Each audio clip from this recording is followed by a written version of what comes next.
MTN 10 o'clock news. Good evening and thanks for joining us. I'm Russ Riesinger. It has been a struggle for many Montana businesses lately to find enough workers. Now, Governor Gianforte is offering up a big bonus for those motivated to apply and cutting off the extra unemployment they've been receiving in their checks. Well, Montanans who found themselves unemployed during the pandemic and are still out of work could receive $1,200 cash if they get a job and stay with it for a month. It's part of the Gianforte administration's plan to get more people to re-enter the workforce. Montana unemployment is near pre-pandemic levels, and businesses across the state have reported trouble finding workers. The incentive payment will be covered by money from the American Rescue Plan Act. Governor Gianforte also announced Montana would end its involvement in federal programs that expanded unemployment benefits due to the pandemic.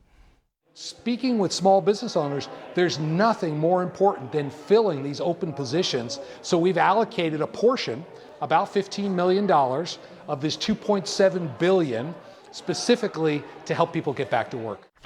According to the governor's office, Montana will be the first state to fully opt out of expanded unemployment benefits.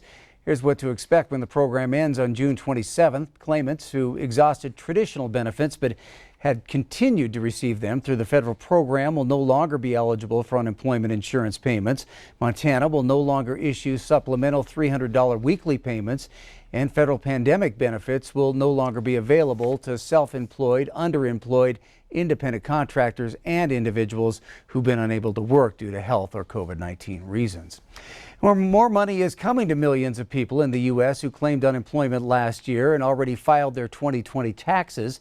The IRS has an updated timeline now on when it will repay people for overpaid taxes on those benefits. Refunds will start going out this month and last through the summer. People who filed single will start receiving their refunds first. More complex returns will come later. The American Rescue Plan waived federal tax on up to $10,200 in unemployment benefits. An update tonight on a story we were following yesterday. Court documents detail horrific crimes committed against an 18-year-old woman held hostage for some 7 hours in the 47-year-old Donald Foster is now charged with 7 felony counts of rape and 1 count of felony kidnapping. Court documents state that Foster was staying with his mother in the 300 block of Stillwater Lane after being released from prison. An unrelated 18-year-old woman was also staying Sunday night. Prosecutors say the 77-year-old mother woke to the 18-year-old screaming and her son holding a knife, and that Foster then tied up his mother, took her to a downstairs bathroom where she finally escaped and went to a neighbor's. Foster then repeatedly raped the 18-year-old over the next 7 hours.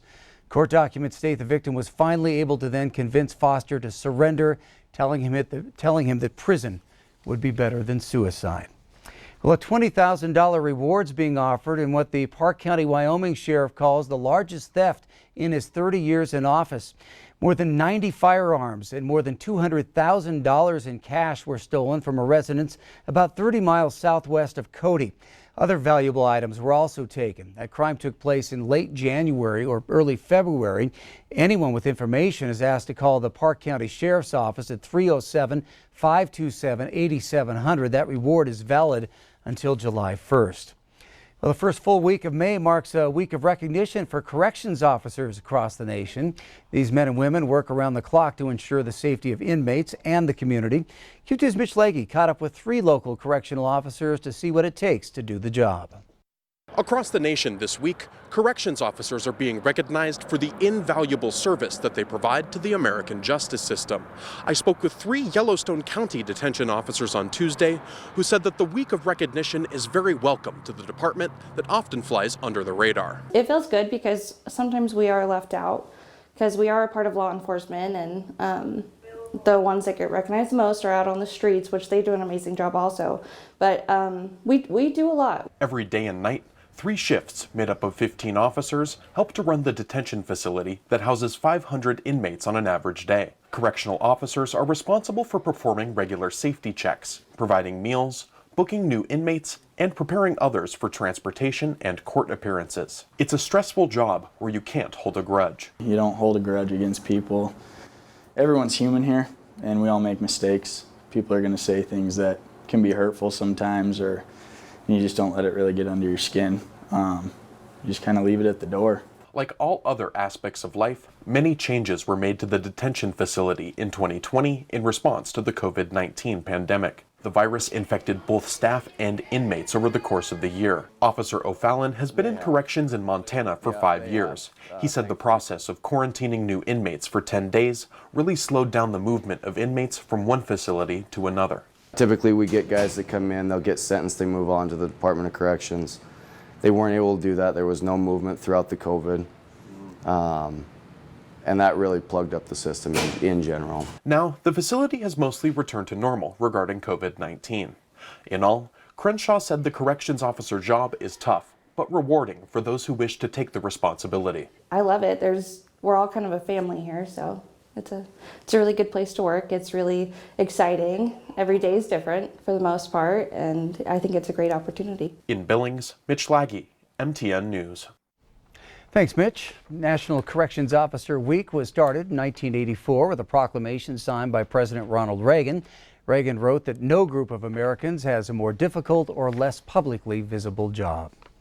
Well, strong storms pounded the South for a third day in a row, bringing severe weather to parts of Louisiana, Mississippi, and Alabama.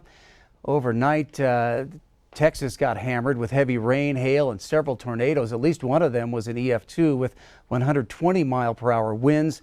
Nearly 40 million Americans across the South facing threats of severe storms the last couple of days. Time for a first look at our weather now. In the last year, we've heard the term the new normal a lot, but Ed, you wait for the new normal every 10 years. That's right. Every night we talk about what the average temperatures, rainfall is for the day, the month, the year. Well, that window for 30-year averages just moved up as of today. So we knocked out the 1980s and added in the 2010s. So how did that affect the country?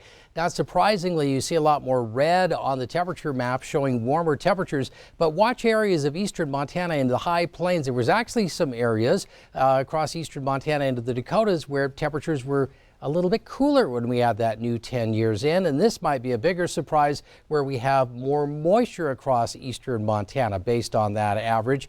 We do have some really dry conditions that have persisted through areas of the southwest, but that's just for that window. If you take a look at the last 30 years compared to the last century, you can see those temperatures are significantly warmer, especially across the west. Take a look and see how our short-term forecast shapes up in a few minutes. All right, thank you, Ed. In the wake of public health actions taken during the COVID-19 pandemic, Republicans at the 2021 Montana legislature passed several laws to restrict or further regulate the power of local public health officers and boards. MTN's Mike Dennison tells us what they do and how some public health officers are reacting. On mostly party line votes, Republicans at the 2021 session passed 3 bills directly affecting the power of county and city health officers. House Bill 121 from Representative David Beatty of Hamilton says local health officials can still issue broad orders in an emergency like the pandemic. But a local governing body like the County Commission can now rescind or amend that rule, and non-emergency rules must first be approved by that governing body. Senate Bill 108 from Senator Doug Carey of Billings gives citizens the power to force a city or countywide election to repeal a public health rule. And then there's House Bill 257, probably the most significant of the bunch. It says businesses cannot be compelled to comply with or enforce any citywide or countywide health order, such as a mask mandate. They have customers that want to come into the business. They may or may not be wearing a mask. They may or may not be vaccinated.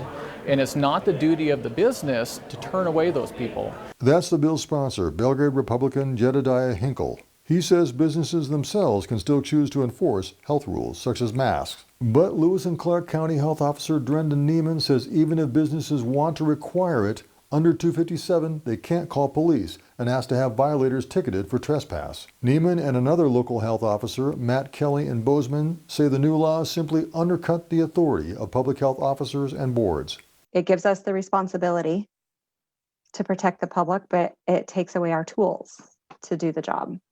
So we have all of the responsibility, and then the authority then is all mixed up. It's a little bit like having, legislation and shaking your finger at people for driving under the influence and then telling local law enforcement they're not allowed to do anything about it. It's going to make it more confusing for the public to understand who's responsible and who has the authority to do anything about it. Hinkle says he had broad support from business owners who felt that COVID-19 mandates forced them to take unnecessary actions that hurt their business.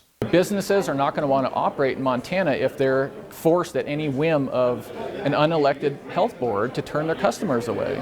But Neiman says most businesses have been willing to comply with COVID-19 restrictions and that a vocal few objectors are the drivers behind laws like HB 257. Neiman also said COVID-19 is still a threat, with the majority of the public not yet vaccinated, and that she believes masks are an important tool to limit that threat. But as soon as 257 is signed into law by the governor, masks will pretty much be voluntary in Montana. Reporting from Helena, Mike Dennison, MTN News. Head on the MTN News at 10 here on Q2, the Montana Women's Run coming up this weekend. We're going to meet a mother-daughter team who will still be making memories even though they are far apart. Then a little later in sports, the cream of the crop, highlights from the Midland Roundtable Top 10 Track and Field Meet.